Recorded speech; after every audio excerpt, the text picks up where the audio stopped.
عليكم ورحمة الله وبركاته. هردتوتا في فيدا وتوتا بيني شوجرة تركبتن هندي كيسنو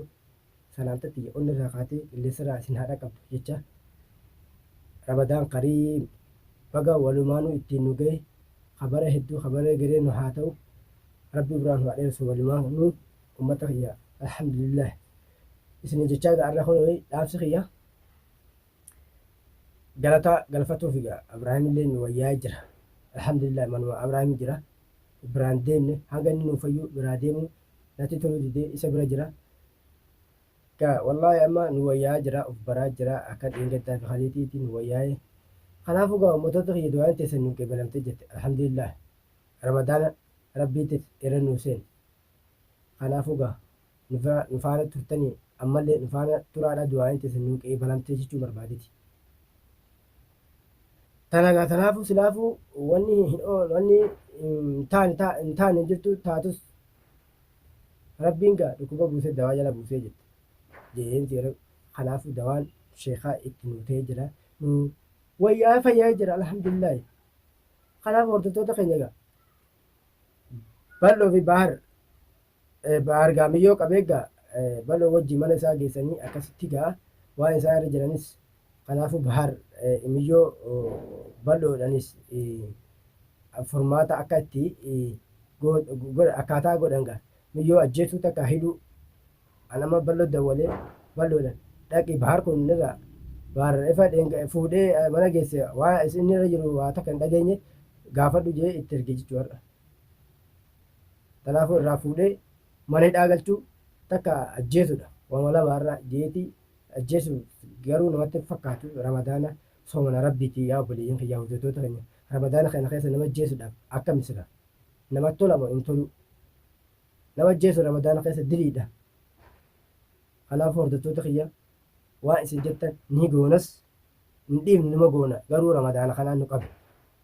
mee kam goona ramadaana keessa nama ajjeesudhaaf namatti tolu dilii guddoodha jechuu kun ishii yoo waan hamtuu hojjettellee ajjechuu ramadaana keenya keessa silaa waan goonu nuuf beeka kanaafuu gaa hordoftoota keenya walumaanuu akka goonu gaa koomenti irrattis gaa waan jetta istu beekaa wallahi alhamdulillah ana irra caalaa ishiidha an abraan naa fayyuu wayyaa fayyuu san gartee sanii barbaada abraan ammoo hanga inni fayyee qulqullaa'ee wajjiin as baanee fiidoo yuutoo wardarratti akkasitti liivii isinii dhufna jechuudha insha allah rabbi achiin nu haa ga'u liivii waliin abrahaam akka inni fayyuu isaa as baane isinii wajji haasonnaa jechuudha fayya alhamdulillah amma nu wayyaa of baree jira namni dawaa nyaatu ni fayya kanaafuu sheekni keenya dawaatti nu godhee jira sheekha keenyallee rabbiin nu haa ubraa nu haa dheeressu rabbi haa jiraachisu jechuudha biyya namaa tana keessatti alhamdulillah isheen wallahi oromoon teenya bakka hundaa nu jiraatte isin jechuun barbaaditi hordoftoota wallahi alhamdulillah galanna rabbiiti kanaafuu gaa ummata kiyya gaa intaloo san amma gaa akkasitti bal'oodhaan fuudhii takka akkaataa goote godhii jeetiin irra ergee jechuu karaa mana baaritti kanaafuu ummatoota kiyya gaa nu faana jiraadha wallahi hordoftoota kiyya baay'ee wallahi gammannee jira ramadaana kana gaa akka fedhii miyyoo sanii silaa arra waan biraati silaayi ramadaana kanaan nu qabe ramadaana kana rabbi warra kheyrii dalagatee itti irraa fayyadamu rabbi nu haa godhu ramadaanni riskii bal'oodha rabbiin walitti nu fidee gaarraa nu arrasitte abrahaam nama kana nama rakkoo wajjiin dhaabbatuun kun asii miti ummata kiyya wallahi akka nama kiyyatti wajjiin akkaataa nama bira dhaabbatuun kun wallahi hedduu gammadeen kanaafuu gaa ummata kiyya gaa alhamdulillah yeroo caalaa alhamdulillah jenna ramadaana wajjumaanuu warra ubraa dheeratee warra haamata hedduu wajji soomanii wajji dabarsu rabbiin haa godhu isin oromoon tiyya bakki jirtan ilaa hanga biyyootu waa hunda kana goote guutuu irraa ifan yala kaatanii ilaa hanga irratti bakka jirtanitti wallaahi rabbiin isin bira haa jiraatu rabbii dalagaa teessan keessa barakaa isin haa kaa'u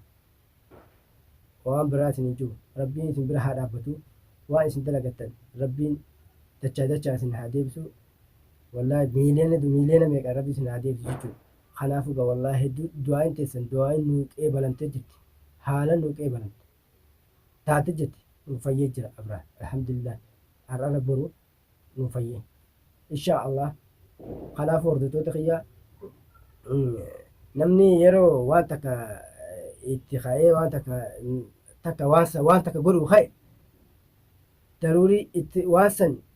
akka feetallee ta'u godhuudha qaba. Har'a balloon waan sanii bahar irraa miyyoo san fuudhii jeetin itti erge baharra qabnee malee akkaataa miyyoo san itti godhe waan irra jiru nuun himne takka nama kana azabanii takka hidhanii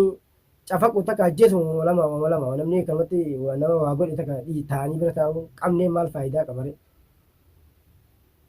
Kanaaf hordoftoota keenya insha Allah waan isin jettan ni goonas ni goona. Ajjeesuun yoo taates ramadaana kanaan nu qabe ramadaana achi baafneet dhabama isii goonas garuu ta'ii takka mana hidhaa ufirratti dabarsuudha hanga isin achi keessa tortortu. Kanaafuu wallaahi waan isin jettan hindinnu ni goona sila odoo gara baarfaa jiraatu baatee harka keenya jiraatte wallaahi sila wama lama sila akka dhiingada isin jetti sila akkasitti namni baarfaanii dhufanii akkasitti namni isarra guddaadha haa qaban jaliiti akkasitti walii marannee itti goone jechuudha. Kanaafuu hordoftoota keenya insha Allah isiin tunis gaa akkaataa waa isiin irra geessus akkaataa isaan godhanis ni eeynaa walumaa nuyi insha Allah rabbi achiin nu haa ga'u. Wanni wallaahi du'aa itti tacaaftan jirtu ani har'a wallaahi fiidoo isinii maruudhaan hin kaane garuu alhamdulillah Abrahiim nu wayyaa kana jechan as bahee fiidoo irraa isinii mare jechuudha. Nu fayyee jira ramadaanni wallaahi ramadaana kana akka nagaa wajjin kofallee qabannee wajjin sooman nu barbaadi nu wayyaa jira. Hordoftoota keenya wallaahi har'a hedduu takka gammadeetiin haasaan amma jennaa gammachuun amma salaata irraa jechuun masgiida illee xiqqoo fiidoo isinii maruudha kaameeraa fayyada malee natti toluudhaaf natti tolee kaameeraa kaayin jechuun barbaadeeti. Dhiifama gaa warri nutti aartanis garuu waa takka dagadde dhiifama Oromooti badii duraanii san warri natti aartan kanatti aartanis kanatti mufattanis dhiifama afoonan laayilaayi afoonan tarabbiiti dhiifama isin jechuun barbaade.